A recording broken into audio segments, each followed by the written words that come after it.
যে কোনো মূল্যে বিএনপিকে এই আওয়ামী বয়ান থেকে বেরিয়ে আসতে হবে, হিন্দুস্তানি বয়ান থেকে বেরিয়ে আসতে হবে, স্বচ্ছ রাজনীতির স্বপ্ন দেখাতে হবে, যেটা জনাব তারেক রহমান চেষ্টা করছে লন্ডন থেকে। কিন্তু আমি তো বাংলাদেশে অবস্থানরত বিএনপির নেতাদের কাছ থেকে সেরকম স্বপ্নালী কথা পাচ্ছি না, বরং তারাও ছাত্রদল যেভাবে শিবিরের পিছনে লেগেছিল, বিএনপির নেতাদেরও দেখছি প্রত্যেকটা বক্তব্যের মধ্যে জামাতের নেতাদের পিছনে লেগে আছে।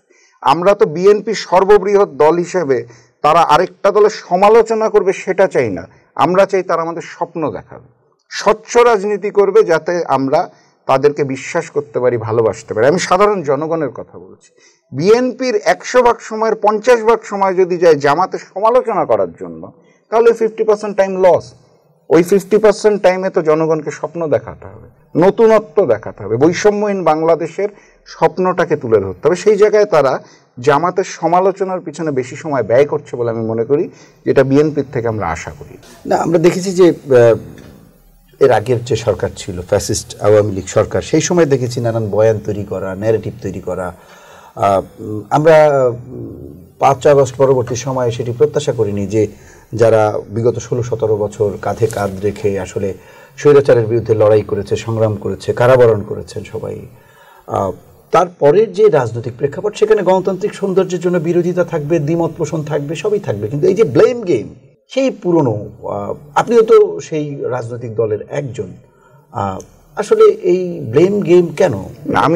আমি শুধু ব্লেম গেম বলবো না, সাথে হচ্ছে ট্যাগিংয়ের রাজনীতি, ট্যাগিং ন্যারেটিভ, আমরা যেভাবেই বলি, যেভাবেই দেখুন ডাকসু এবং জাকসু নির্বাচনের আগে থেকে আমি বিষয়টা নিয়ে কথা বলছিলাম যে আমাদের মধ্যে ঐক্যটা নাই, এবং আমি গঠনমূলক সমালোচনা করার চেষ্টা করছিলাম যে এখান থেকে আমাদের বেরিয়ে আসতে হবে।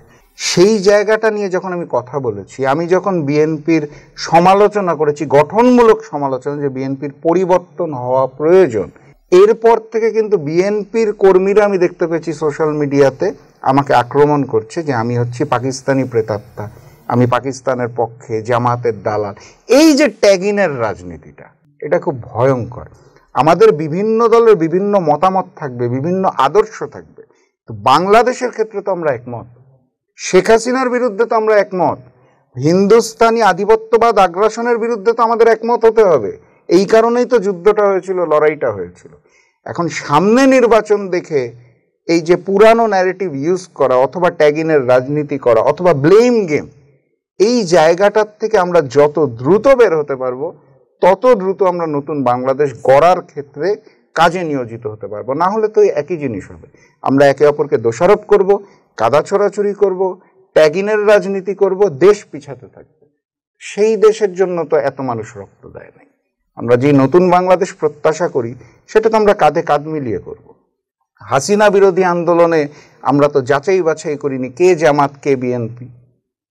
এখন কেন করতে হবে? আমার আলাদা প্রতীক থাকতে পারে, আলাদা নির্বাচন হতে পারে, আলাদা ফলাফল হতে পারে, সেই ফলাফলকে মেনে নিতে হবে, একে অপরকে শুভেচ্ছা জানাতে হবে, কাঁধে কাঁধ মিলিয়ে দেশ গড়তে হবে। সেটাই তো হওয়ার কথা ছিল।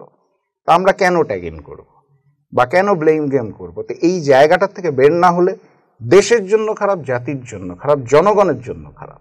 রাজনীতিবিদরা তো ভালোই থাকবে, জনগণ ভালো থাকবে। আমরা দেখলাম যে জাতীয় ঐক্যমত্য কমিশনের সভা অনুষ্ঠিত হয়েছে, সেখানে ঐক্যমত্য কমিশনের সভাপতি হিসেবে প্রধান উপদেষ্টা সেখানে ছিলেন। আমি জানি না আপনি সেই বৈঠকে ছিলেন কিনা। তিনি ফেব্রুয়ারিতে নির্বাচন নিয়ে দৃঢ় সংকল্প ব্যক্ত করলেন, যেটি আমরা একটা সংশয়, একটা সন্দেহ ছিল যে নির্বাচন হবে কি হবে না, আদৌ হবে কি না। এই বিষয় নিয়ে আপনি কি বলবেন? না, দেখুন, প্রফেসর মোহাম্মদ ইউনূস কিন্তু প্রথমে বলেছিল জুনের মধ্যে, এবং বিএনপি সর্বপ্রথম একটা ডেডলাইন দিয়েছিল ডিসেম্বরের মধ্যে। তখন আমরা আতঙ্কিত হয়েছিলাম যে এই অন্তর্বর্তী সরকারের বিরুদ্ধে তো আমরা রাজপথে আন্দোলন করতে চাই না, টেবিলের আলোচনার মাধ্যমে সমাধান হতে হবে। পরবর্তীতে আমরা দেখেছি সেই জুনটা এপ্রিলে এসেছে, এবং জনাব তারেক রহমানের সাথে বৈঠকের পর আমরা জানতে পেরেছি ফেব্রুয়ারিতে, এবং তারপরে পরিবেশটা একটু শান্ত হলো। এরপরেও নানা জায়গায় নানা মনে আশঙ্কা ছিল, কিন্তু প্রফেসর মোহাম্মদ ইউনূস এবং ওনার প্রেস সচিব শফিক সাহেব বারবার, যতবার মিডিয়ার সামনে এসেছে, প্রতিবারই বলেছে ফেব্রুয়ারিতেই জাতীয় নির্বাচন হবে, রোজার আগেই হবে, এবং তারা পুনর্ব্যক্ত করেছে বিষয়টা। তা আমার মনে হয় নির্বাচনের ব্যাপারে যেই সংশয় বা আশঙ্কা ছিল, সেই জায়গা থেকে এখন আমরা দূরে সরে এসেছি। নির্বাচনটা আশা করছি সঠিক সময়েই হবে, এবং যেহেতু উনি বলেছেন, আমরা এইটাতে তো বিশ্বাস রাখতেই হবে, আস্থা রাখতেই হবে।